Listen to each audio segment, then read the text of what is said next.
ನಿನ್ನಿನ ದಿನ ದೇವಾನುದೇವತೆಗಳು ಸ್ಮರಿಸಿಕೊಂಡ್ರು. ಏನು ಬೇಕು ಮಕ್ಕಳ ವರವನ್ನ ಕೇಳ್ರಿ ಅಂದ ಕ್ಷಣನ ಯವ್ವ ಮಹಿಷಾಸುರನ ಉಪದ್ರವ ಬಹಳ ಆಗಿತ್ತು. ಅವ ಅಳಿದುತ್ತೇ ಒಂದು ದೊಡ್ಡದಾಗಿರತಕ್ಕಂತ ವರ ಐತಿ ತಾಯಿ, ಇನ್ನೇನು ಬೇಡಬೇಕು ತಾಯಿ, ನಾನು ಓ ಅಂದಾಗ ನೀನು ಬರಬೇಕು ನೋಡು ತಾಯಿ.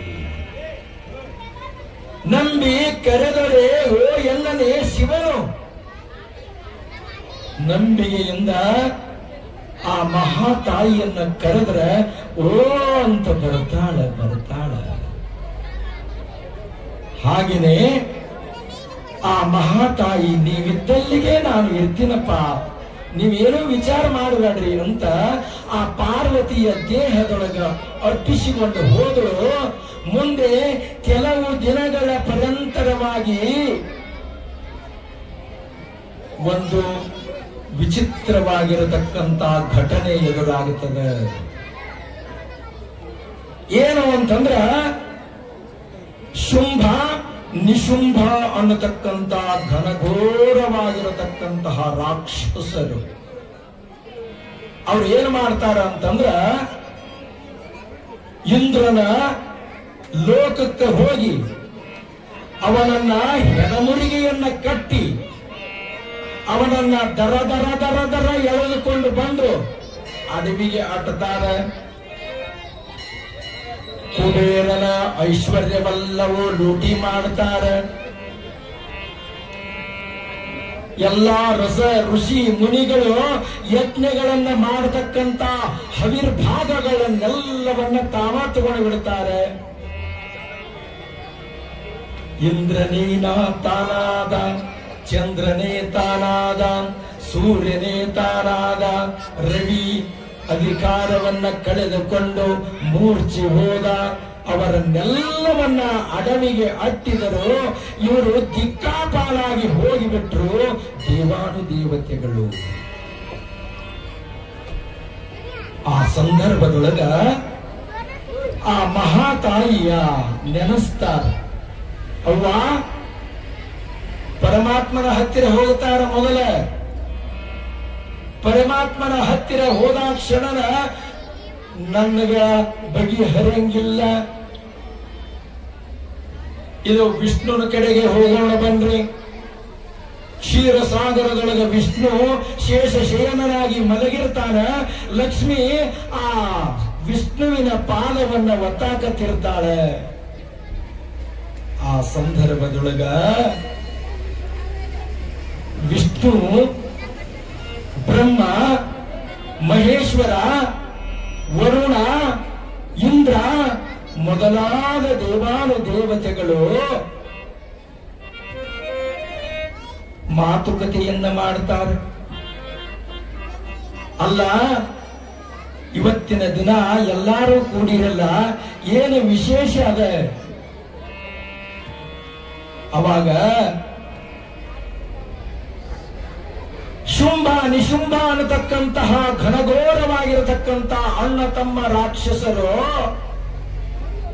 ನಮ್ಮ ಪದವಿಯನ್ನ ಕಸಿದುಕೊಂಡಾರೆ, ನಮ್ಮ ಅಧಿಕಾರವನ್ನ ಕಸಿದುಕೊಂಡಾರೆ. ನಾವು ದೇಶಾಂತರವಾಗಿ ಮೂರ್ಖರಾಗಿ ದರಿದ್ರರಾಗಿ ದೇಶಿಕರಾಗಿ ಸುಮ್ಮನೆ ತಿರುಗಾಕತ್ತ ಬಿಟ್ಟಿವಿ.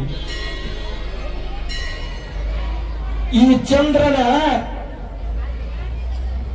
ಅಧಿಕಾರವನ್ನ ಕಸಿದುಕೊಂಡ ಸೂರ್ಯನೇ ತಾನಾಗಿ ಅವನು ಬೆಳಗಾಕತ್ತ ಬಿಟ್ಟಾನೆ. ಆ ಸಂದರ್ಭದೊಳಗ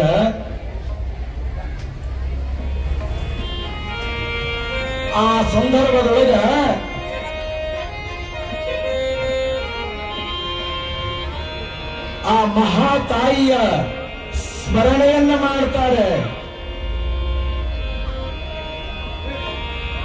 ಇಲ್ಲಿ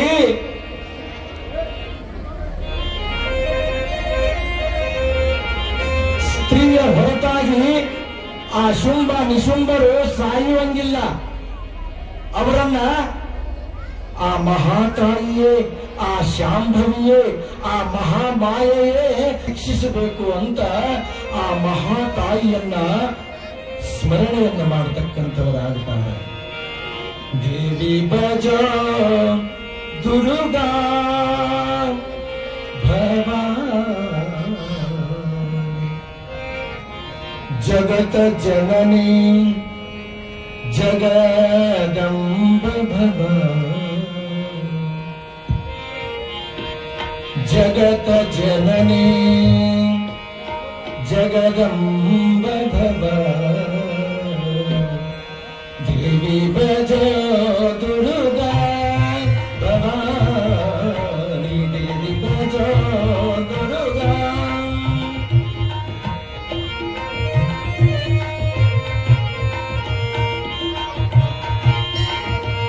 ಕೈ ಮುಗಿದು ದೇವತೆಗಳು ಮೈಮೈನಿದು ನಯ ವಿನಯದಿಂದಲೇ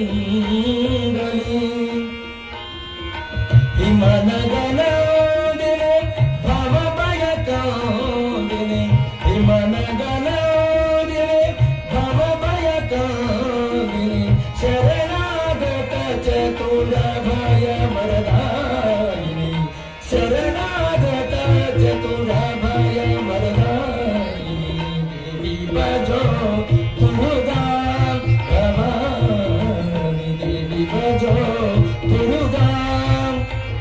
ಆ ಮಹಾತಾಯಿಯ ಸ್ಮರಣೆಯನ್ನು ಮಾಡ್ತಾರೆ ಹಿಮಾಲಯ ತಪ್ಪಲ ಪ್ರದೇಶದೊಳಗೆ. ಹರಿಮವತಿಯೇ ಶಾಂಭವಿ ಶರ್ವಾಣಿ, ನಮ ನಮೋ ಪರದೇವತಿಯೇ ಶಕ್ತಿಯೇ, ನಮ ನಮೋ ಶಿವೆ ಗೌರಿಯೇ ಶಾಂಭವಿಯೇ, ರಮ ನಮೋ ರುದ್ರಾಯೇ ನಿತ್ಯಾನಂದೇ ನಿರ್ಮಾಯೇ, ಕಾರುಣ್ಯ ಗುಣೇ ಶಂಕರಿಯೇ ಭವಾನಿಯೇ ಕಲ್ಯಾಣಿಯೇ ಎಂದುದಮರಗಣ, ದೇವಿ ಭಜೋ ದುರ್ಗಾ.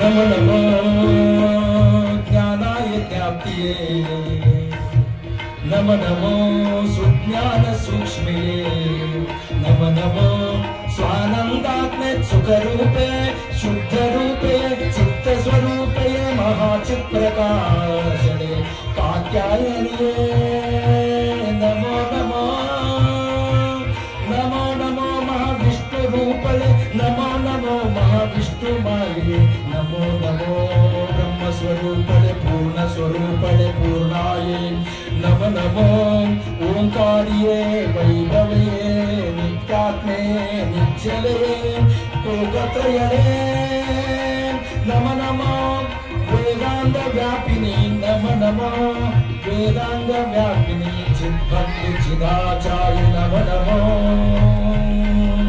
सद्वृत्ति नीने दुर्वृत्ति नीने, नमो नमो मधुकणिक भार्ये, नमो नमो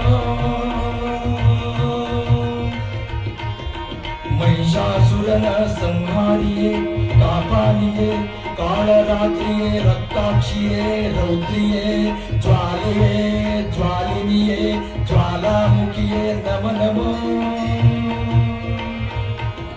नमो नमो लज्जिष्ठुरूपे, नमो नमो धातृस्वरूपे, नमो नमो मातृस्वरूपे मातृस्वरूपे कांति स्वरूपे, नमो नमो कांति स्वरूपे गिरिरूपे यंदुदमरगण यंदुदमरगण, नमो नमो शक्ति स्वरूपे, नमो नमो युक्ति स्वरूपे, नमो नमो मुक्ति स्वरूपे मूल स्वरूपे अधिष्ठ रूपे अचल स्वरूपे अधिष्ठ रूपे, नमो नमो, नमो नमो जाति स्वरूपे, नमो नमो नीति स्वरूपे, नमो नमो ईशण स्वरूपे, नमो नमो इंद्रिय स्वरूपे, नमो नमो अव्यक्त रूपे, नमो नमो अगम्य रूपे, नमो नमो दय रूपे, नमो नमो वृत्ति स्वरूपे, नमो नमो सत्य स्वरूपे, नमो नमो नृत्य स्वरूपे, नमो नमो नाद ಸ್ವರೂಪೆಯ ನಮ ನಮೋ ಭೂತ ಸ್ವರೂಪೆಯ ನಮ ನಮೋ ಖ್ಯಾತ ಸ್ವರೂಪೆಯ ನಮ ನಮೋ ಮೃತ ರೂಪೇ ನಮ ನಮೋ ಎಂಬುದ ಮದಗಣ ವಿಶ್ವರೂಪಣೆ ಮಹಾನ್ ವಿಶ್ವಧಾರಣೆ ಮಹಾನ್ ವಿಶ್ವಸೂತ್ರಳೆ ಮಹಾನ್ ವಿಶ್ವಚೇಷ್ಟಳೆ ನಮಾನ್ ಅಶ್ವಗಜಶನೋ ವಿಶ್ವಸ್ವರೂಪಳೆ ಕಶ್ವರವ ಕ್ರಿಮಿ ಸ್ವರೂಪಳೆ ವಿಶ್ವಪಾಲಳೆ ನಮೋ ನಮ ನಮೋ ನಮ ನಮೋ ನಮ ನಮೋ ನಮ. ಹೀಗೆ ಮಹಾತಾಯಿಯನ್ನ ಸ್ಮರಣೆಯನ್ನ ಮಾಡಿದ್ರು ಎಲ್ಲಾ ದೇವಾನ ದೇವತೆಗಳು. ಆವಾಗ ಆ ಮಹಾತಾಯಿ ಪಾರ್ವತಿ ದೇವಿ ಕಾತ್ಯಾಯನ ಅನ್ನತಕ್ಕಂತ ಒಬ್ಬ ಮಹರ್ಷಿಯ ಹತ್ತಿರ, ಕಾತ್ಯಾಯನ ಅನ್ನತಕ್ಕಂತಹ ಒಬ್ಬ ಋಷಿಯ ಮಗಳಾಗಿ ಅದೇ ಜನ್ಮವನ್ನ ತಾಳಿದ್ದಳು ಹಿಮಾಲಯದ ತಪ್ಪಲ ಪ್ರದೇಶದೊಳಗೆ. ಆ ಹೆಣ್ಣು ಮಗಳು ಅದೇ ಹುಟ್ಟಿರತಕ್ಕಂತಹ ಕಾತ್ಯಾಯನ ಋಷಿಯ ಆಶ್ರಮದಲ್ಲಿ, ಕಾತ್ಯಾಯನ ಹೊಟ್ಟೆಯಲ್ಲಿ ಕಾತ್ಯಾಯನ ಋಷಿಯ ಮಗಳಾಗಿ ಕಾತ್ಯಾಯನಿ ಅನ್ನತಕ್ಕಂತಹವನ್ನ ಇಟ್ಟುಕೊಂಡು ಆ ಮಹಾತಾಯಿ ಹುಟ್ಟಿರ್ತಕ್ಕಂಥವಳಾಗುತ್ತಾಳೆ. ನಿನ್ನೆ ದಿವಸ ಹೇಳಬೇಕಾಗಿತ್ತು ಇದನ್ನ.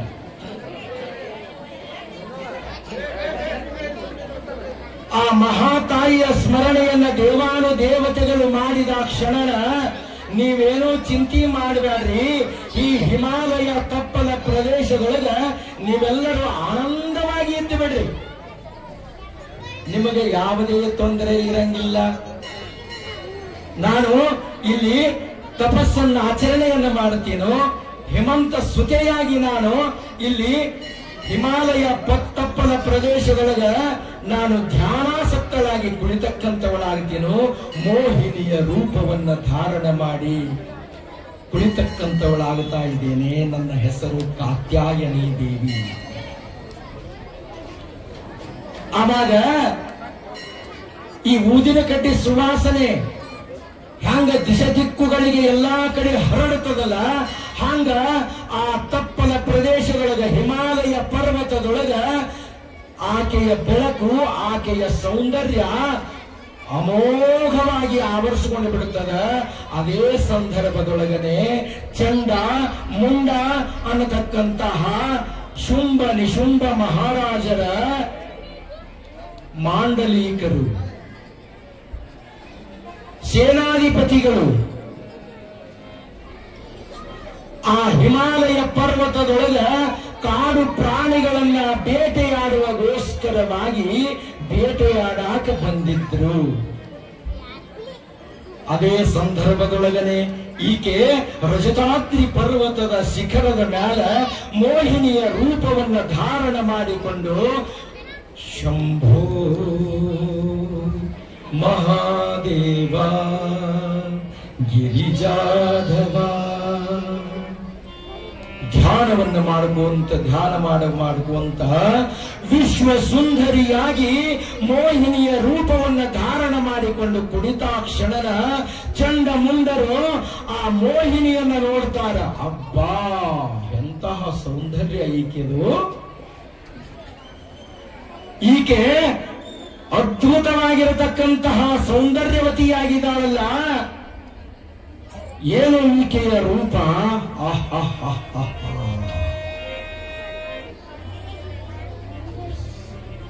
ಚಂದ ಅಗೋ ನೋಡಿ, ಆ ಬೆಟ್ಟದ ಮೇಲೆ, ಆ ಬೆಟ್ಟದ ತುದಿಯೊಳಗ ಒಬ್ಬ ಹೆಣ್ಣು ಮಗಳು ಘನಘೋರವಾಗಿರತಕ್ಕಂತಹ ರೂಪವನ್ನ ಧಾರಣ ಮಾಡಿಕೊಂಡು, ವಿಶ್ವ ಸುಂದರಿಯ ರೂಪ ಧಾರಣ ಮಾಡಿಕೊಂಡು, ಮೋಹಿನಿಯ ರೂಪವನ್ನು ಧಾರಣ ಮಾಡಿಕೊಂಡು ನಮ್ಮೆಲ್ಲರಿಗೂ ಸಹಿತ ವಶಪಡಿಸಿಕೊಂಡಿದ್ದಾಳ. ಅಬ್ಬಾ, ಏಕೇನ ಆ ತಾಯಿಯ ಮುಖ ಕಮಲ, ಆ ಹೆಣ್ಣಿನ ವರ್ಣನೆ ವರ್ಣಿಸದ ಸದಳವಾಗಿರತಕ್ಕಂಥ ಮೂಕ ವಿಸ್ಮಿತರಾದರು. ಆ ರೂಪವನ್ನ ನೋಡಿದ ಕ್ಷಣದ ಏ ಮುಂಡನೆ, ಚಂಡ ಹೇಳ್ತಾನ, ಏ ಮುಂಡ ಮಹಾ ಸೇನಾಧಿಪತಿಯೇ, ಈ ಹೆಣ್ಣು ನಮ್ಮ ಶುಂಭ ಮಹಾರಾಜರಿಗೆ ಮದುವೆ ಮಾಡಿದರೆ ಹೆಂಗ? ಹಾಲಿನೊಳಗ ಜೇನು ತುಪ್ಪ ಕೂಡಿದ ಹಂಗ, ಹಾಲಿನೊಳಗ ಸಕ್ಕರೆ ಕೂಡಿದ ಹಾಗ, ಕಪ್ಪಿನ ಮೇಲೆ ಜೇನು ಇಟ್ಟ ಹಾಗ ಆಗುತ್ತದೆ. ನಮ್ಮ ಮಹಾರಾಜರ ಐಶ್ವರ್ಯಕ್ಕೆ, ನಮ್ಮ ಮಹಾರಾಜರ ಅಧಿಕಾರಕ್ಕೆ ಈ ಹೆಣ್ಣು ಮಗಳು ವಿಶೇಷವಾಗಿರತಕ್ಕಂತಹ ವಧು ಆಗ್ತಾಳೆ ಅಂತ ಮೂಕ ವಿಸ್ಮಿತರಾಗಿ ಶುಂಭ ಮಹಾರಾಜನ ಹತ್ತಿರ ಹೋಗುತ್ತಾರೆ. ಏ ಮಹಾರಾಜನೇ ಹೇಳ್ತಾರೆ. ಚಂಡ ಮುಂಡರಿಬ್ಬರು ಕೂಡಿ, ಏ ಮಹಾರಾಜನೇ, ಇವತ್ತಿನ ಬೇಟೆಯ ಮಾರ್ಗದೊಳಗೆ ಹಿಮಾಲಯ ತಪ್ಪಲ ಪ್ರದೇಶದೊಳಗೆ ನಾವೆಲ್ಲ ಹೋಗಿದ್ದೆವು. ಅಲ್ಲಿ ಬೆಟ್ಟದ ತುತ್ತ ತುದಿಯೊಳಗ ಒಬ್ಬ ಸ್ತ್ರೀ ಅಮೋಘವಾಗಿರತಕ್ಕಂತ ರೂಪವನ್ನು ಧಾರಣ ಮಾಡಿಕೊಂಡು ಕುಳಿತಿದ್ದಾಳೆ. ನಿನ್ನಲ್ಲಿ ಇಂದ್ರನ ವಜ್ರಾಯುಧ ಅದ, ಉಚ್ಚೈಶ್ರವದ, ಪಾರಿಜಾತ ಪುಷ್ಪದ, ಎಲ್ಲಾ ದೇವಾನು ದೇವತೆಗಳಿಂದ ನೀನು ಪಾಶುಪದಾಸ್ತ್ರವನ್ನ ಪಡೆದಿರ್ತಕ್ಕಂಥವನಾಗಿದೀಯಾ, ಖಡ್ಗ ಡಮರುಗಳನ್ನ ಪಡೆದಿರ್ತಕ್ಕಂಥವನಾಗಿದೀಯಾ. ಆ ಇಂದ್ರನ, ಚಂದ್ರನ, ಕುಬೇರನ, ವರುಣನ, ನಿರುತಿಯ, ಯಮನ ಎಲ್ಲಾ ಅಧಿಕಾರವನ್ನ ಪಡೆದುಕೊಂಡು ನಾನಾ ರತ್ನಗಳೆಲ್ಲವೂ ನಿನ್ನಲ್ಲದಾವ. ತಮ್ಮ ಅನ್ನತಕ್ಕಂತಹ ನವರತ್ನ ನಿಶುಂಭ ಅದಾನ, ನಿನಗೆ ನಿಜ ಪ್ರಧಾನಿಯಾಗಿರತಕ್ಕಂಥವನು. ಆದ್ರೆ ಸ್ತ್ರೀ ರತ್ನ ಒಂದಿಲ್ಲ. ಹೊಗಳಾಕತ್ತಾನ ಅವನಿಗೆ. ಹೌದ, ಏನು ಉಪಾಯ ಇದಕ್ಕ? ಸಿಂಹಾಸನದ ಮೇಲೆ ಕುಂತಾನ, ಹುರಿಯ ಮೀಸೆಯನ್ನ ತಿರುಗುತ್ತಾನ. ಹೌದ್, ಎಲ್ಲಾ ರತ್ನಗಳು ನಮ್ಮಲ್ಲಿ ಕೊಳೆಯಾಕತ್ತು ಬಿಟ್ಟಾವ. ಸ್ತ್ರೀ ರತ್ನ ಅನ್ನತಕ್ಕಂಥದ್ದು, ಒಂದು ಹೆಣ್ಣು ರತ್ನ ಅನ್ನತಕ್ಕಂಥದ್ದು ನಮ್ಮ ರಾಜಧಾನಿಯೊಳಗಿಲ್ಲ. ಅದೊಂದು ಇದ್ರ ನಮ್ಮ ಜನ್ಮ ಸಾರ್ಥಕ ಆಗುತ್ತದೆ. ಏನು ಉಪಾಯ ಇದಕ್ಕ ಅಂದಾಕ್ಷಣನ ಧೂಮ್ರಲೋಚನ ಅನ್ನತಕ್ಕಂತ ಒಬ್ಬ ಸೇನಾಧಿಪತಿ, ಯಾರದಿರಲಿ ಅಂತ ಆ ಶುಂಭ ಮಹಾರಾಜ ಕರೆದ 8 ಜನ ಆದರೂ ಬಂದು ಬಿಡ್ತಾರೆ. ಹಿಂಗೆ ಚಪ್ಪಾಳೆ ಹೊಡೆದು ಬಿಟ್ಟ ಬಂದ್ರು 7-8 ಮಂದಿ. ನಾವು ಯಾರ ಕರೆದ್ರೆ ಹಿಂಗ ಮಾಡಿ ಹಳಿ ನಾಯ ಸಹಿತ ಬರಂಗಿಲ್ಲ, ಹೌದಲ್ರಿ? ಬರ್ತೈತೆ? ಬರಂಗಿಲ್ಲ. ಆ ಶುಂಭ ಮಹಾರಾಜ ಹಿಂಗ ಕರೆದ 7-8 ಜನ ಬಂದ್ರು. ಅದರಲ್ಲಿ ಧೂಮ್ರಲೋಚನ ಅನ್ನತಕ್ಕಂತ ಒಬ್ಬ ಸೇನಾಧಿಪತಿ, ಸುಗ್ರೀವ ಅನ್ನತಕ್ಕಂತ ಒಬ್ಬ ಸೇನಾಧಿಪತಿ ಬಂದು ಆ ಶುಂಭ ಮಹಾರಾಜನ ಪಾದ ಪದ್ಮಗಳಿಗೆ ಎರಗಿದ. ಜಿಯಾ ಮಹಾರಾಜ್, ಏನು ಕರೆದಿದ್ದು ಅಪ್ಪಣೆಯಾದಿತ್ತು ಏನು? ನೋಡು, ಚಂಡ ಮುಂಡರು ಇಬ್ಬರು ಬೇಟೆಯ ಮಾರ್ಗದಲ್ಲಿ ಹೋದಾಗ ಆ ಹಿಮಾಲಯ ಪರ್ವತದೊಳಗ ಒಬ್ಬ ಹೆಣ್ಣು ಮಗಳು ಕುಳಿತಿದ್ದಾಳಂತೆ. ಆಕೆಯ ಸೌಂದರ್ಯ ಅಘೋರವಾಗಿರತಕ್ಕಂಥದ್ದಂತೆ. ಅದಕ್ಕೋಸ್ಕರವಾಗಿ ಅವಳನ್ನ ನನಗೆ ಲಗ್ನ ಮಾಡಿಸಬೇಕು.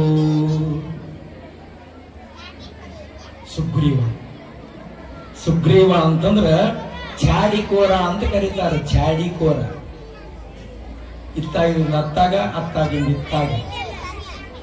ನಾವು ಆಡು ಭಾಷೆದೊಳಗ ಹೇಳ್ತೀವಿ ನೋಡ್ರಿ, ಏನಂತ? ಬ್ರೋಕರ್, ಹೌದಲ್ಲ? ಬ್ರೋಕರ್ ಅವ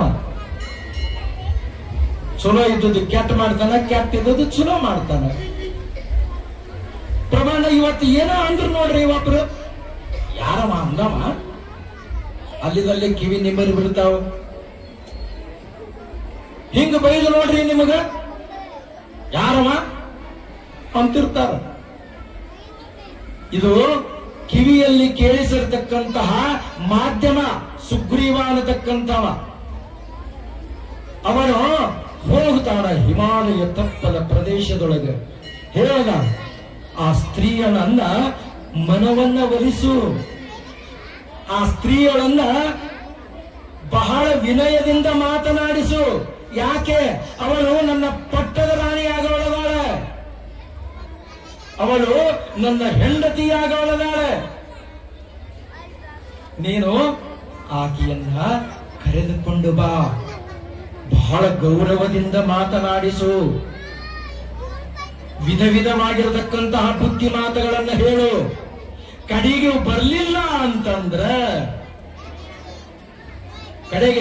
ಬರಲಿಲ್ಲ ಅಂತಂದ್ರ ದಂಡಂ ದಶಗುಣಂ, ಆಕೆಯ ಮುಂದಲೆಯನ್ನ ಹಿಡಿದು ಎಳೆದುಕೊಂಡು ಬಾ. ಆ ಶುಂಭ ಮಹಾರಾಜ ಹೇಳಿದ. ಆ ಸಂದರ್ಭದೊಳಗ ಆ ಸುಗ್ರೀವ ಹೋಗ್ತಾನೆ, ಹಿಮಾಲಯ ತಪ್ಪಲ ಪ್ರದೇಶದೊಳಗೆ ಹೋದ. ಅಬ್ಬಾ, ಎಂತಹ ಸೌಂದರ್ಯ ಈ ಹೆಣ್ಣು ಮಗಳದು. ಹೌದು, ನಮ್ಮ ಮಹಾರಾಜನಿಗೆ ಈಕೆಯನ್ನ ಕೊಟ್ಟು ಲಗ್ನ ಮಾಡಿದ್ರೆ ಬಹಳ ಗೌರವಯುತವಾಗಿರ್ತಕ್ಕಂಥದ್ದಾಗುತ್ತದೆ. ಈಕೆಯ ಸೌಂದರ್ಯಕ್ಕೆ ಎಣೆಯೇ ಇಲ್ಲ. ಈಕೆಯ ಮೈ ಹೊಸ ಮಳೆಯಲಿ ಮಿಂದಾಗ, ಸ್ವರ್ಗವೇ ಎದುರಿಗೆ ಕಾಂಬುವುದು. ಈಕೆಯ ಚೆಲುವಿಗೆ ಕಾಮನ ಬಿಲ್ಲು, ಬಾಗುತ್ತ ಮುತ್ತನು ಕೊಡುತ್ತಿಹಳು. ಯಾರೋ ತುಳಿಯದ ಹಾದಿಯ ಬದಿಯಲಿ ಮೌನದಿ ಕುಳಿತಿಹಳಿ ಚೆಲುವೆ. ಧೇಮ್ ಧೇಮ್ ಧಾತಿಕ್ ತಕ್ಕ ತಕ್ಕ ಧೇಮ್ ಧೇಮ್ ಧಾತಿಕ್ ತಕ್ಕ ಧೇಮ್ ಧೇಮ್ ಧೇಮ್. ಖವಾಲಿ ಖವಾಲಿ ಧಾ ಧೇಮ್ ನಾ ಧಾ. ಈಕೆಯ ಹೊಸ ಮಹಿ ಹೊಸ ಮಳೆಯಲಿ ಬಿಂದಾಗ, ಈಕೆಯ ಮೈ ಹೊಸ ಮಳೆಯಲಿ ಬಿಂದಾಗ, ಸ್ವರ್ಗವೇ ಎದುರಿಗೆ ಕಾಂಬುವುದು. ಈಕೆಯ ಚೆಲುವಿಗೆ ಕಾಮನ ಬಿಲ್ಲು, ಈಕೆಯ ಚೆಲುವಿಗೆ ಕಾಮನ ಬಿಲ್ಲು, ಬಾಗುತ್ತ ಮುತ್ತನು ಕೊಡುತ್ತಿಹಳು. ಬಾಗುತ್ತ ಮುತ್ತನು ಕೊಡುತ್ತಿಹಳು. ಯಾರು ತುಳಿಯದ ಹಾದಿಯ ಬದಿಯಲಿ ಮೌನದಿ ಕುಳಿತಿಹಳಿ ಚೆಲುವೆ, ಈ ಚೆಲುವೆ.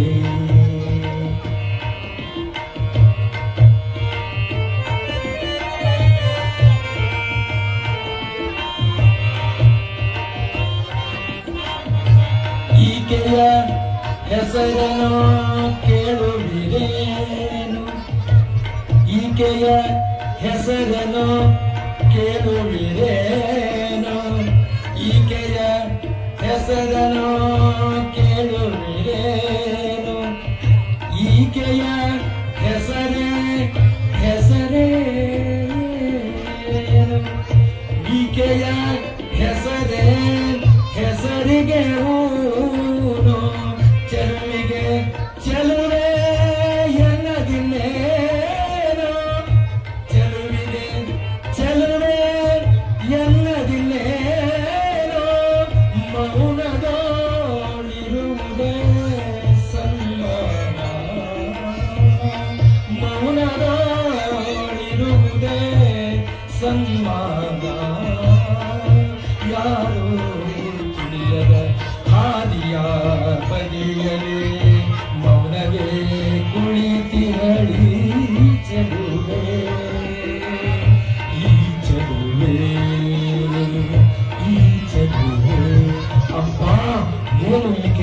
ಸೌಂದರ್ಯ ಅಂತ ಸುಗ್ರೀವ ವರ್ಣನೆಯನ್ನ ಮಾಡ್ತಾನ.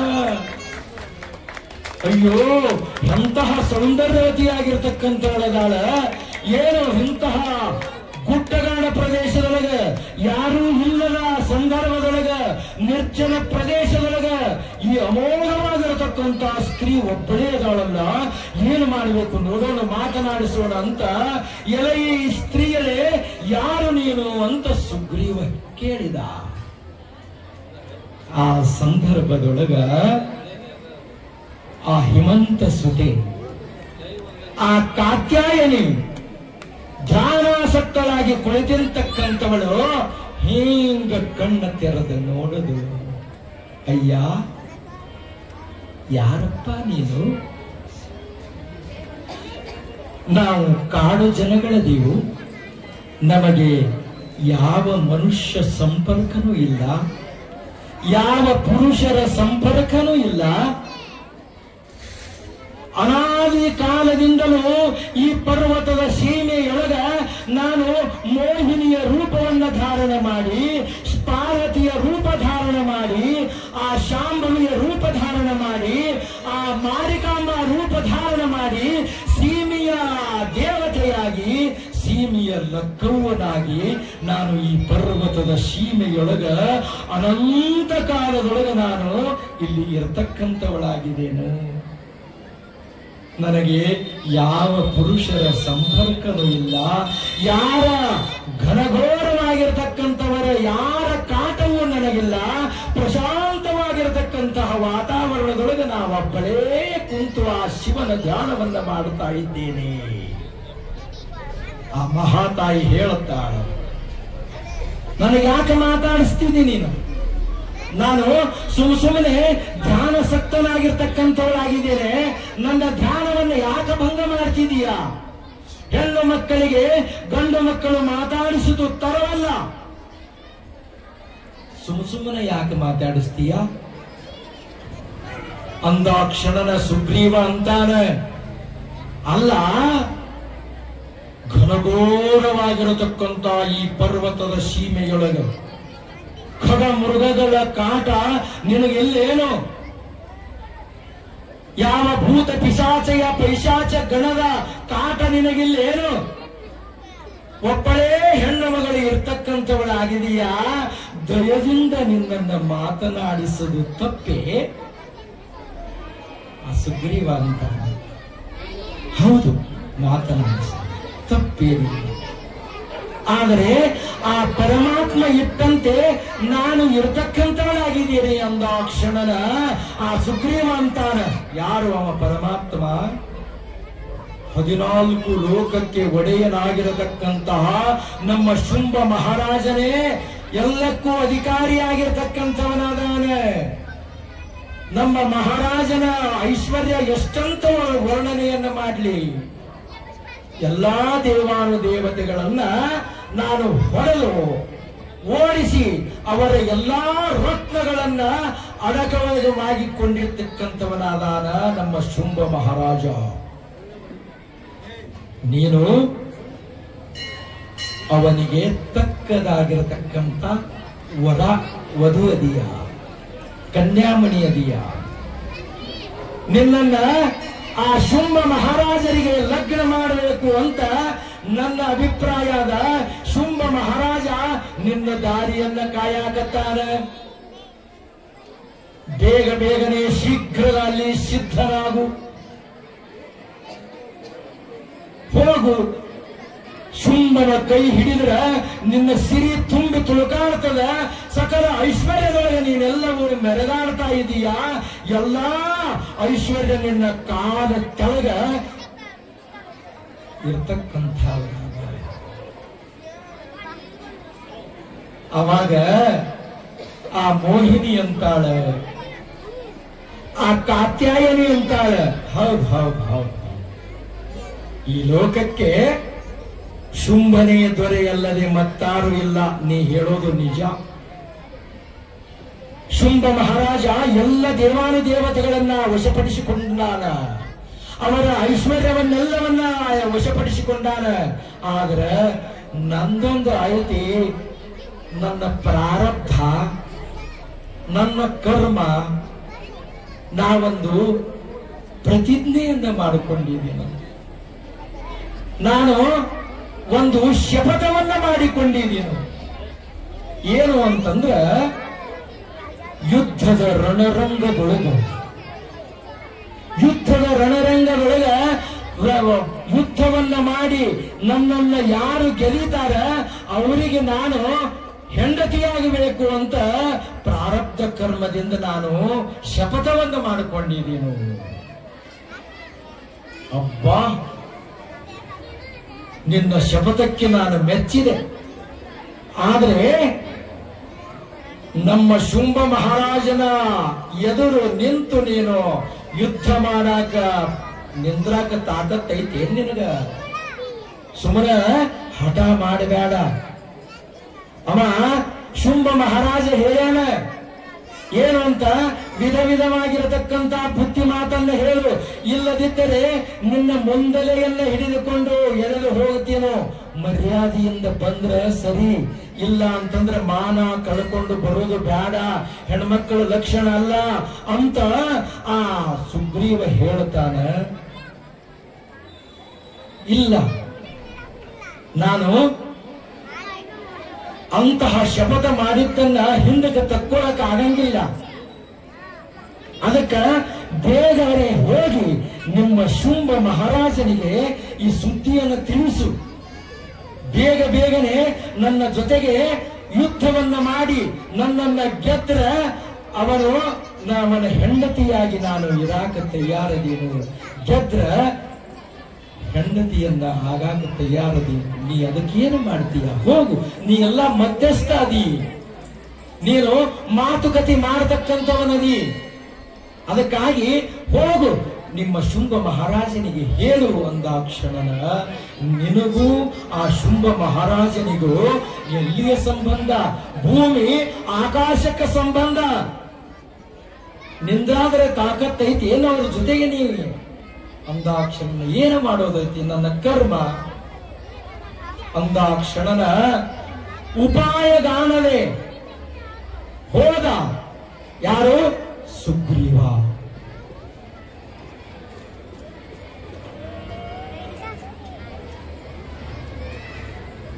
ಉಪಾಯಗಾಣದೆ ಸುಗ್ರೀವ ಹೋದ. ಶುಂಭ ಮಹಾರಾಜ ಕುಳಿತಿದ್ದ ಸಿಂಹಾಸನ ದೂರದಿಂದ ನೋಡುತ್ತಾನ. ಬಂದಳು, ಏನು ಮಾಡಿದಳು? ಆಕೆಯನ್ನ ಲಗ್ನ ಆಗಬೇಕು. ಆಕೆಯ ಸೌಂದರ್ಯ ಇವರು ಹೇಳುವುದರ ಮೇಲೆ ಕಣ್ಣಿನೊಳಗೆ ತುಂಬಿಕೊಂಡಿದ್ದ, ಮನಸ್ಸಿನೊಳಗೆ ತುಂಬಿಕೊಂಡಿದ್ದ. ಲಗ್ನ ಅಂತಂದ್ರ ಒಬ್ಬೊಬ್ಬರಿಗೆ ಒಂದೊಂದು ವಿಘ್ನ ರೀ. ಮಧು ಅಂತಂದ್ರ ಜೇನ, ಆಮೇಲೆ ವೇ ಅಂತ ಕರೀತಾರ ನೋಡ್ರಿ, ಮದುವೆ. ಆಮೇಲೆ ವ್ಯಾ ಅತಿ ಆದ್ರ ಅಮೃತನು ಸಹಿತ ವಾಕರಿಕೆ ಬರ್ತದ ಅಂತ ಹೇಳೋದಕ್ಕಿದು ಮದುವೆ. ಅದರೊಳಗ ಇದ್ದವರಿಗೆ ಬಲ್ಲ. ಹಿಂಗ ಒಬ್ಬ ಹೆಣ್ಣು ನೋಡಕ್ ಹೋಗಿದ್ದೇನ್ರಿ, ಹೆಣ್ಣು ನೋಡಕ್ ಹೋಗಿರಲ್ಲ ನೀವೆಲ್ಲ?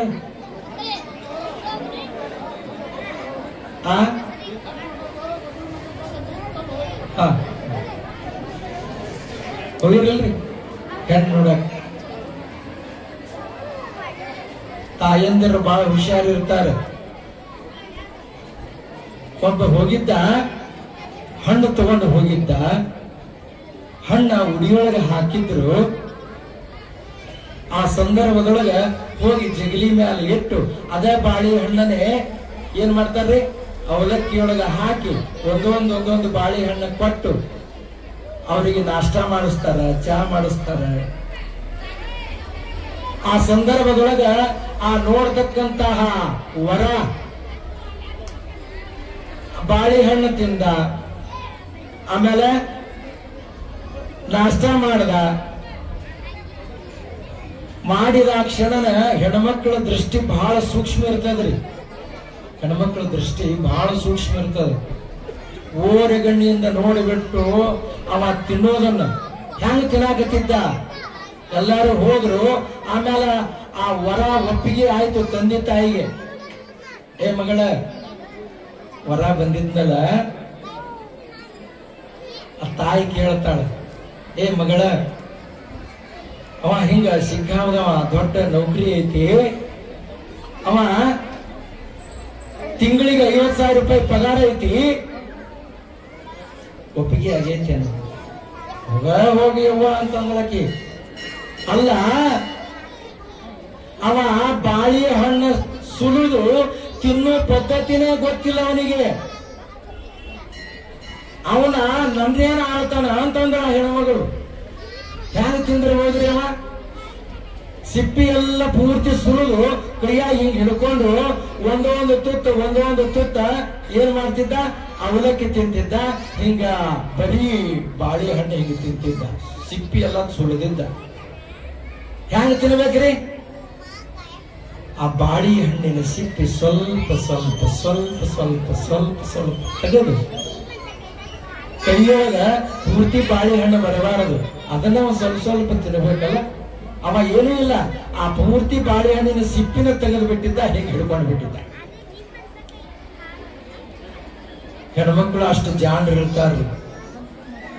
ಲಗ್ನ ಅಂತಂದ್ರ ಇಂತಹ ನೋಡುವಂತಹ ಪದ್ಧತಿನೂ ಬಹಳ ವಿಶೇಷ ಇರ್ತದೆ. ಅದಕ್ಕೋಸ್ಕರವಾಗಿ ಆ ಶುಂಭ ಮಹಾರಾಜ ದಾರಿಯನ್ನ ಕಾಯಕತ್ತಿದ್ದ. ಆ ಸಂದರ್ಭದೊಳಗೆ ಹೋಗಿ ಶುಂಭ ಮಹಾರಾಜನಿಗೆ ಹೇಳ್ತಾನ, ಅಯ್ಯ, ಆ ಹೆಣ್ಣು ಮಗಳು ಬಹಳ ಹಠವಾದಿ ಅದಾಳ, ಆಕೆ ಹಿಂಗ ಹೇಳಿದ್ರು ಅಂತ ಯುದ್ಧವನ್ನು ಮಾಡಬೇಕಂತ ಆಕೆ ಜೊತೆ ಯಾರು ಗೆದಿತಾರ, ನನ್ನನ್ನ ಸೋಲಿಸ್ತಾರ, ಅವ್ರನ್ನ ನಾ ಲಗ್ನ ಆಗ್ತೀನಿ ಅಂತ ಹಠ ಮಾಡಿದಾಳಂತ. ಅಂದಾಕ್ಷಣನ ಕೋಪ ಆಯಿತು. ನೋಡಿದ್ರ ಆ ಹೆಣ್ಣು ನನ್ನ ಮುಂದೆ ನಿಂದ್ರಾಕ ಧೈರ್ಯ ಐತೇನು? ಏ ಧೂಮ್ರಲೋಚನ, ಹೋಗು ಆ ನಾರಿ ಬಳಿಗೆ, ನಿನ್ನ ಸೈನ್ಯವನ್ನೆಲ್ಲ ತೆಗೆದುಕೊಂಡು ಹೋಗು. ಅಂದಾಕ್ಷಣನ ಧೂಮ್ರಲೋಚನ ಆ ಶುಂಭ ಮಹಾರಾಜನ ಪಾದಕ್ಕೆ ನಮಸ್ಕಾರ ಮಾಡಿ ಕಾಲಾಳುಗಳು, ಕಾಡ್ಕೋಣಗಳು, ಆನೆಗಳು, ಕುದುರೆಗಳು ಎಲ್ಲಾ ದಳಗಳನ್ನು ತೆಗೆದುಕೊಂಡು ಹೋಗಿ ಹಿಮಾಚಲ ತಪ್ಪಲ ಪ್ರದೇಶದೊಳಗ ಆ ಹೆಣ್ಣು ಮಗಳನ್ನು ನೋಡ್ತಾನ. ಎಲೆ ಶಾಂಭವಿಯೇ, ನಮ್ಮ ಮಹಾರಾಜನು ನಿನ್ನ ಜೊತೆಗೆ ಯುದ್ಧ ಮಾಡಬೇಕಾ? ನನ್ನ ಜೊತೆಗೆ ಯುದ್ಧ ಮಾಡು ಮೊದಲ ಅಂತಂದ ಕ್ಷಣನ ಆ ಮಹಾತಾಯಿ ಮೋಹಿನಿಯ ರೂಪವನ್ನ ಬಿಟ್ಟು, ಕಾತ್ಯಾಯನಿಯ ಸುಂದರವಾಗಿರತಕ್ಕಂತಹ ರೂಪವನ್ನ ಬಿಟ್ಟು, ಇವತ್ತಿನ ದಿನ ಕಾಳರಾತ್ರಿಯಾಗಿರತಕ್ಕಂತಹ ರೂಪವನ್ನ ಧಾರಣ ಮಾಡಿಕೊಂಡು ಘನಘೋರವಾಗಿರತಕ್ಕಂತಹ ಮುಖವನ್ನ ಚೀರಿ ಚೀರಿ ಚೀರಿ ಹೇಳ್ತಾಳ, ಏ ನಿನ್ನನ್ನ ಬಿಡುವಾಗಿಲ್ಲ ಅಂತ ಅಂತ ಮಾಡಿಬಿಟ್ರು.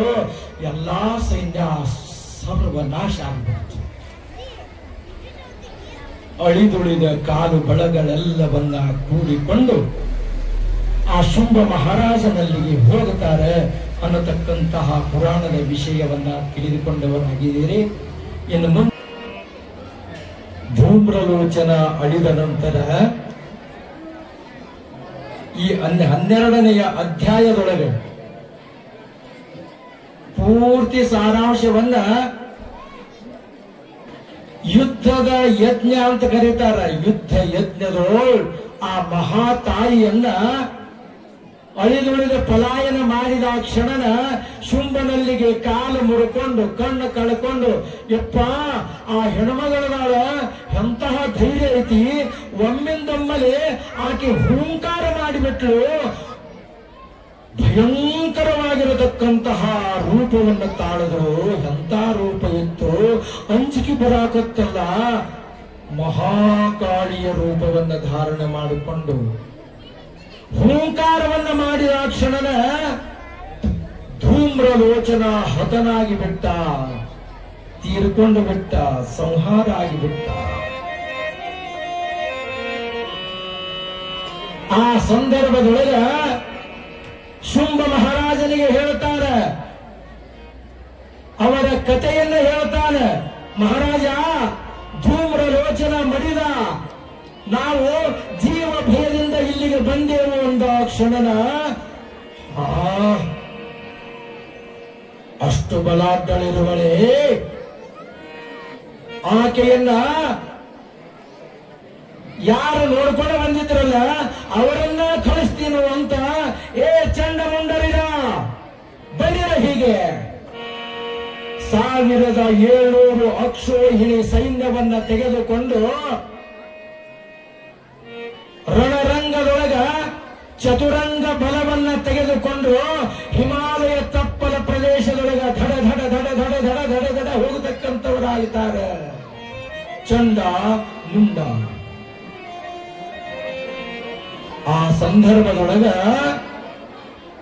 ಹಿಮಾಲಯ ತಪ್ಪಲ ಪ್ರದೇಶದೊಳಗ ಈ ಮಹಾತಾಯಿ ಧೂಮ್ರಲೋಚನನ ರುಂಡಗಳನ್ನ ಮಾಲೆಯನ್ನ ಹಾಕಿಕೊಂಡು ಆ ಸೈನ್ಯದ ಚಂಡಗಳನ್ನ ಆಣೆಕಲ್ಲು ಆಡ್ತಿತ್ತಳಂತ. ಆಣೆಕಲ್ಲು ಗೊತ್ತೈತ್ರಿ? ಆಣೆಕಲ್ಲು ಅಂದ್ರೆ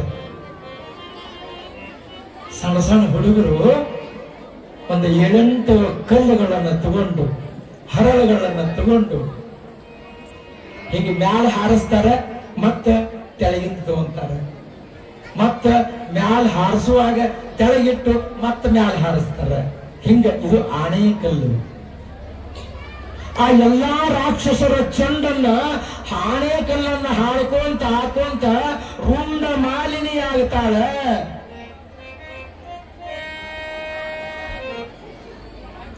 ವಿಧ ವಿಧವಾಗಿರತಕ್ಕಂತಹ ರಾಕ್ಷಸರ ಮಾಂಸವನ್ನ ಕೋಡೆಯ ಹಲ್ಲಿನಿಂದ ಕಟ ಕಟ ಕಟ ಕಟ ಕಡಿದುಕೊಂಡು ಮಾಂಸವನ್ನ ಚಪ್ಪರಿಸ್ತಾಳ ಬಾಯಿಯಿಂದ. ಆ ರಾಕ್ಷಸರ ರಕ್ತವನ್ನ ಘಟ ಘಟ ಘಟ ಘಟ ಘಟ ಕುಡಿತಾಳೆ. ಆ ಸಂದರ್ಭದೊಳಗೆ ಚಂಡ ಮುಂಡ ಬಂದು ಸ್ತ್ರೀಯರಾಗಿರತಕ್ಕಂಥವರೇ, ಹೆಣ್ಣೆ, ನಮ್ಮ ಧೂಮ್ರ ರೋಚನನ್ನ ಸಂಹಾರ ಮಾಡಿರ್ತಕ್ಕಂಥವರೇ, ನೀನು ಬರಿಯ ಮಾತಿಗೆ ಕೇಳುವವಳಲ್ಲ, ಅದ ಪೂರ್ವ ಯುದ್ಧವನ್ನ ಮಾಡುವಂದಾಕ್ಷಣನ ದೂರದಿಂದ ಬಂದಿರತಕ್ಕಂತಹ ವೈರಾಗ್ಯ ಅನ್ನತಕ್ಕಂತಹ ಸಿಂಹ ಕೇಕೆ ಹಾಕಿ ಬಿಡುತ್ತದ. ಭೂಮಿ ಆಕಾಶಕ್ಕೆ ಏಕವಾಗಿ ನಿಂತು ಬಿಡುತ್ತಾಳ. ಮಹಾತಾಯಿ ಕಾಳಿಕಾ ರೂಪವನ್ನು ಧಾರಣ ಮಾಡಿಕೊಂಡು ಕರೆಯ ಮುಖದಿಂದ ಕೋಡೆಯ ಹಲ್ಲುಗಳಿಂದ ಕೈಯೊಳಗ ಖಡ್ಗ ಹಲಗೆ ಢಾಳುಗಳನ್ನು ಹಿಡಿದುಕೊಂಡು ರುಂಡ ಮಾಲೆಗಳನ್ನ ಕೊರಳೊಳಗೆ ಧರಿಸಿಕೊಂಡು ಆ ಚಂಡ ಮುಂಡರನ್ನ ಸಂಹಾರ ಮಾಡತಕ್ಕಂಥವಳಾಗ್ತಾಳ. ಎಲೆಯೋ ನಿಮ್ಮನ್ನ ಬಿಡಂಗಿಲ್ಲ ಅಂತ ಮುಂದೆ ಬಂದು ಚಂಡ ಮುಂಡರನ್ನ ಹತ್ತಿರ ಬರುತ್ತಾಳೆ. ಘನಘೋರವಾಗಿರತಕ್ಕಂತಹ ಯುದ್ಧ ನಡೀತದ. ಆ ಶಾಂಭವಿಗೆ ಚಂಡ ಮುಂಡರಿಗೆ, ನಂದೀಶ್ವರನೇ ಕೇಳು, ಆ ಮಹಾತಾಯಿ ಘೋರವಾಗಿರತಕ್ಕಂತಹ ರೂಪವನ್ನ ತಾಳಿದಾಗ ಕಾಳರಾತ್ರಿಯ ಅವತಾರವನ್ನ ಧಾರಣ ಮಾಡಿರ್ತಕ್ಕಂಥವಳಾಗಿದ್ದಾಳ. ಆ ಸಂದರ್ಭದೊಳಗ ಚಂಡ ತಗುಲಿದ ಒಂದು ಕಡೆ, ಹಿಂದೆ ಚಂಡ ಬಂದ, ಮುಂದೆ ಮುಂಡ ಬಂದ.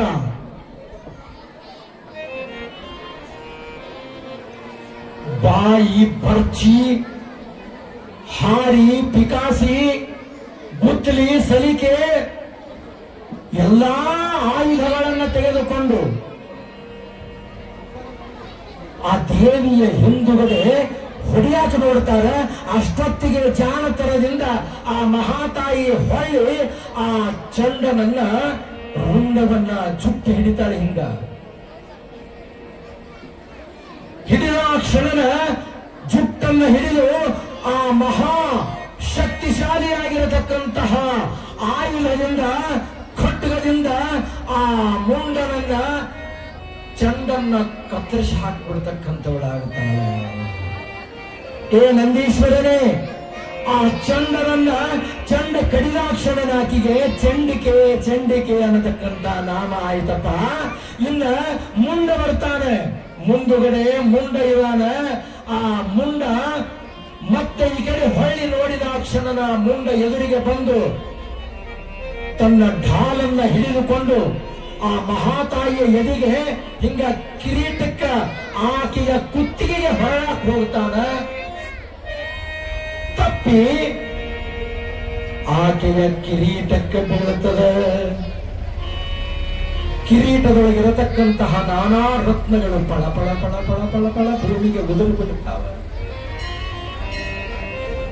ಆ ಸಂದರ್ಭದೊಳಗೆ ಅದೇ ಉಪಾಯವನ್ನ ಮಾಡಿ ಮತ್ತೆ ಮುಂಡನನ್ನ ತೆಗೆದುಕೊಂಡು ಮತ್ತೆ ಖಡ್ಗದಿಂದ ಚಂಡಾಡಿ ಬಿಡತಕ್ಕಂಥವಳದಾಳ. ಏ ನಂದೀಶ್ವರನೇ, ಚಂಡನನ್ನ ಕಡಿಯಲಿಕ್ಕೆ ಆ ಮಹಾತಾಯಿಗೆ ಚಂಡಿ ಅಂತ ಹೆಸರು ಬಂತು. ಚಂಡ ಮುಂಡ ಅವರಿಬ್ಬರನ್ನ ಕಡಿಯಲಿಕ್ಕೆ ಚಾಮುಂಡಿ ಅನ್ನತಕ್ಕಂತ ಹೆಸರಾಯಿತು. ಆ ಮಹಾತಾಯಿಯ ವರ್ಣನೆ ಅದ್ಭುತವಾಗಿರತಕ್ಕಂಥದ್ದದ ನಂದೀಶ, ಕೇಳು ಅಂತ ಮತ್ತೆ ಮತ್ತೊಂದು ಅಧ್ಯಾಯದೊಳಗೆ ಹೇಳತಕ್ಕಂಥವರಾಗುತ್ತಾರೆ. ಶಕ್ತರಳು ಮಹಾಶಕ್ತಿ ಶಿವೆ ಅತ್ಯುಕ್ತವಾಗಿ ಯುದ್ಧರಂಗದೇ ರಕ್ತ ಬೀಜನ ಸಂಹರಿಸಿದಳು ದೇವಿಯುಗ್ರಮದೇ.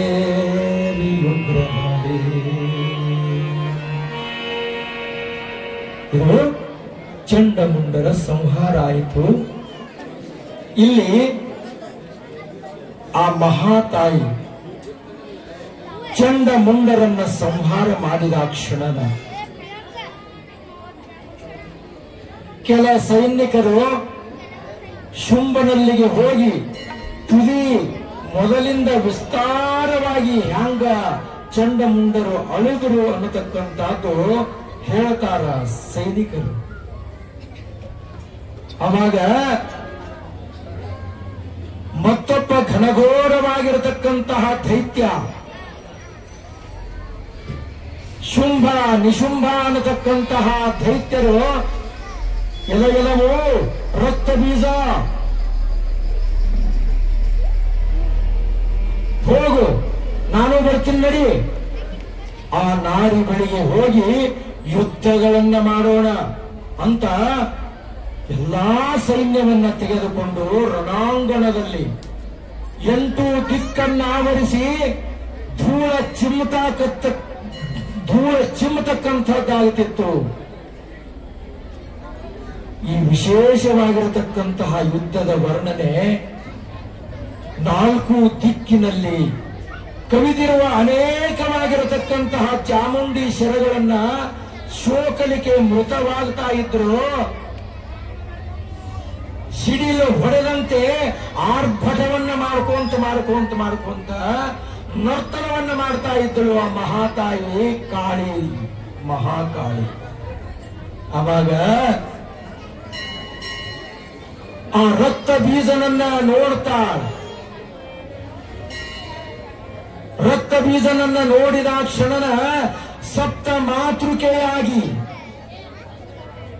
ಬ್ರಹ್ಮಿ, ವೈಷ್ಣವಿ, ರುದ್ರಾಣಿ ಅನ್ನತಕ್ಕಂತಹ ಸಪ್ತ ಮಾತೃಕೆಯರು. ಇವತ್ತು 7ನೆಯ ದಿನ. ಸಪ್ತ ಅಂದ್ರೆ 7. ಇಲ್ಲಿ ಕೂಡಿರತಕ್ಕಂತಹ ಕಂದಮ್ಮಗಳು ಸಹಿತ ಸಪ್ತ ಮಾತೃಕೆಯರ ರೂಪದಲ್ಲಿ ಕೂಡಿರತಕ್ಕಂಥವರಿದ್ದಾರೆ. ಅಂತಹ 7 ವಿಧ ವಿಧವಾಗಿರತಕ್ಕಂತಹ ಮಾತೃಕೆಯರ ರೂಪವನ್ನ ಧರಿಸಿ 7 ದಿಕ್ಕನ್ನ ಆವರಿಸಿಕೊಂಡು 8ನೆಯ ದಿಕ್ಕಿಗೆ ಮಹಾಕಾಳಿ ಸ್ವರೂಪಿಣಿಯಾಗಿರತಕ್ಕಂತಹ ಕಾಳಿಕಾದೇವಿ ಕೈಯೊಳಗ ಖಡ್ಗ, ಹಲಗೆ, ಗದಾ, ತ್ರಿಶೂಲವನ್ನ ಹಿಡಿದುಕೊಂಡು ರಕ್ತ ಬೀಜನನ್ನ ಸಂಹಾರ ಮಾಡತಕ್ಕಂಥವಳಾಗುತ್ತಾಳೆ. ಆವಾಗ ಎಷ್ಟೋ ವರ್ಷಗಳ ಪರ್ಯಂತರವಾಗಿ ರಕ್ತ ಬೀಜರನ್ನ ಸಂಹಾರ ಮಾಡಾಕತ್ತಳು. ಅದು ಬಹಳ ವಿಚಿತ್ರವಾಗಿರತಕ್ಕಂತಹ ರಾಕ್ಷಸ ಇದ್ದವ. ಅಂತಹ ರಾಕ್ಷಸ ಅಂದ್ರ ಆ ಮಹಾಕಾಳಿ ಅವನನ್ನ ಕೊಡಲಿಯಿಂದ ಹಿಂಗ ಕತ್ತರಿಸಿ ಬಿಡ್ತಾಳೆ ಒಂದು ಕೈಯ. ಆ ಕೈಯಿಂದ ಚಿಲಿ ಚಿಲಿ ಚಿಲಿ ಚಿಲಿ ರಕ್ತ ಚಿಲಿಲಿ ಅಂತ ಹರಿದು ಬಿಡ್ತದೆ. ಎಷ್ಟು ರಕ್ತದ ಹನಿಗಳಿದ್ವಲ್ಲ ಅಷ್ಟು ಅಷ್ಟು ರಕ್ತದ ಹನಿಗಳು, ಒಂದೊಂದು ಹನಿಗೆ ಒಬ್ಬೊಬ್ಬ ರಕ್ತ ಬೀಜಾಸುರ ಹುಟ್ಟುಕೊಂಡು ಬಿಟ್ಟ. ಖಡ್ಗ ಕಠಾರೆಗಳನ್ನ ಧರಿಸಿಕೊಂಡು, ಖಡ್ಗ ಬಾಣಗಳನ್ನ ಧರಿಸಿಕೊಂಡು ವಿಶ್ವದ ತುಂಬೆಲ್ಲ ರಕ್ತ ಬೀಜರು ಆವರಿಸಿಕೊಂಡು ಬಿಟ್ಟರು. ಕೆಟ್ಟದ ಪರಿಸ್ಥಿತಿ ಹೊಂದಲಿಕ್ಕೆ ಏನು ಮಾಡಬೇಕಿದಕ್ಕ? ದೇವಾನು ದೇವತೆಗಳು ನೋಡ್ತಾರ ಆ ರಣರಂಗದೊಳಗೆ, ಅಬ್ಬಾ ಎಂತಹ ರಕ್ತ ಬೀಜಾಸುರ ಈತ. ಒಂದು ಹನಿ ರಕ್ತ ಕೆಳಗೆ ಬಿತ್ತು ಭೂಮಿಗೆ ಅಂತಂದ್ರ ಆ ರಕ್ತದ ಹನಿಯಿಂದ ಅವರಂತದೇ ಒಬ್ಬ ರಕ್ತ ಬೀಜಾಸುರ ಹುಟ್ಟಿದಾನಲ್ಲ. ಇದೆಂತ ವಿಚಿತ್ರವಾಗಿರತಕ್ಕಂತ ದೈತ್ಯ ಇವ. ಆ ಮಹಾತಾಯಿ ವಿಚಾರ ಮಾಡ್ತಾಳೆ. ಏನು ಮಾಡಿದಳು ಅಂತಂದ್ರ, ಇಡೀ ಜಗತ್ತಿಗೆ ಅಂತ ನಾಲಿಗೆಯನ್ನ ಚಾಚಿ ಆ ನಾಲಿಗೆಯ ಮೇಲೆ ಎಲ್ಲಾ ರಕ್ತ ಬೀಜಾಸುರರನ್ನ ಹಿಂಗ ಕತ್ತಿಯಿಂದ ಕತ್ತರಿಸಿ ಹಾಕಿ ಬಿಡ್ತಾಳೆ. ಆ ಸಂದರ್ಭದೊಳಗೆ ಘಟ ಘಟ ಘಟ ಘಟ ಘಟ ಘಟ ಘಟ ಕುಡಿತಾಳೆ.